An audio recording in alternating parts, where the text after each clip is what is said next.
Since last night the power went out, we're coming to you from our control room because of technical difficulties.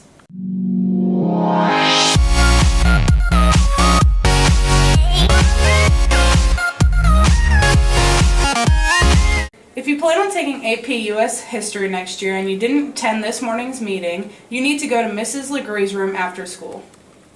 Do you follow at LHS The Lion on Twitter? If you do, you saw the awesome news about yearbooks. If not, we'll tell you. The books have been printed and bound, and the only thing the publisher has left to do is put on the cover. To make sure you have a copy on signing day, see Mrs. Havard in the main office soon. There are only 50 copies left. A representative from the U.S. Air Force will be here next Thursday to talk to any juniors or seniors about the Community College of the Air Force. And hey, speaking of the Air Force, congratulations to the ROAR's director and newsist, Airman Senior Brian Orquist, who enlisted earlier this week. He will be leaving for basic training this summer. He plans on going into the Special Forces. Congrats, Brian. Do you need a summer job? The Aquatic Park and Steak and Shake in Bonner are both hiring.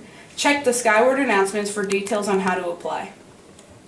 Co-ed Basketball Open Gym starts next week at 7 p.m., Tuesday and Wednesday. Anyone interested should enter through the student entrance. UMKC has summer programs for students interested in pharmacy careers. See the guidance office or Skyward for more information. The forensics team is heading to state this weekend in Topeka. Seniors Kara Fort and Zach Atkins and junior Nate Martin, Patrick Bersher, and Colin Dyke are headed there today, and the rest of the crew will follow tomorrow. Good luck to all the Lions who are competing. Well, it's Friday, so that means it's gravy day, but what are we having with our gravy today? Let's check in with the lunch club.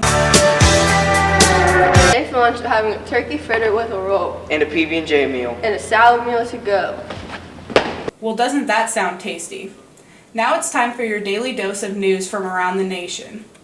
The NFL draft started last night, and the Rams got first pick. They chose quarterback Jared Goff from UC Berkeley. The Rams, who have been in St. Louis for the past decade, are moving back to LA for the upcoming football season. Just before the draft opened, Laremy Tunsil, who some thought could be the top overall pick, appeared in a video on his Twitter page and is apparently using illegal drugs. The Ole Miss lineman was eventually chosen by the Miami Dolphins after the Ravens passed on him. It remains to be seen what will happen with the video from here. The Royals are back in action tonight against Seattle. Unless you plan on catching a flight to the West Coast after school, you'll have to tune in to Fox Sports to see the game at 9. Have you heard this yet? Someone climbed up onto a billboard along Interstate 435 and stole a 14-foot tall, 3D figure of a Royals outfielder from a High V sign. Now all that's left is an outfield wall with High V written on it. Who does that? Now let's head over to Xavier Holochek checking out our LHS girls soccer team. On April 19th, our very own Mainline Online posted an article about Lansing High School's very own Sydney Bolesky. My favorite part about soccer is how it's not just a one-person thing, like it's a team sport, and you have to work together to accomplish what you want. Sydney Bolesky sure does have a lot of talent on the field, having already scored 17 goals. However, it is truly unknown how much someone can do until you see them in action for yourself. So go out to one of the soccer games and see Sydney Bolesky in action for yourself. Thanks, Xavier, and good luck for the remainder of the season, Lady Lions. Finally, for today, let's talk LHS sports.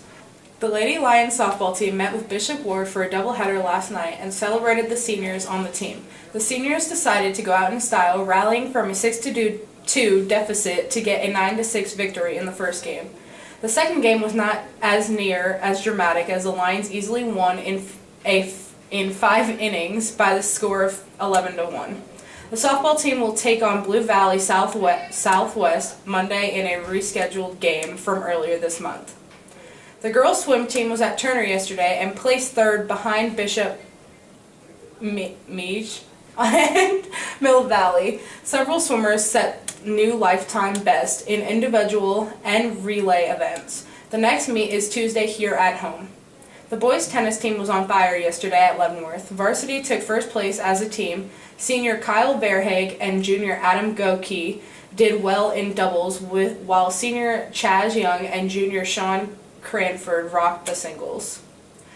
Soccer faced DeSoto at home last night in a battle that could not be held to just regulation time. Sydney Bolesky broke the scoreless tie in overtime with her 19th goal on the season, which led to the 1-0 victory for the Lions. Tonight, we have track at DeSoto and soccer at Blue Valley Southwest. Baseball has its pink out game tonight at home. Well, the old home anyway. There will be a ceremony before the game honoring cancer warriors who will then throw out the first pitch. Stop by to support the Lions and cancer survivors in our community. That's all we have time for this week. The Roar's Xavier Holacek will take over as anchor on Monday. Follow us on Twitter at LHS The Roar and have a great weekend.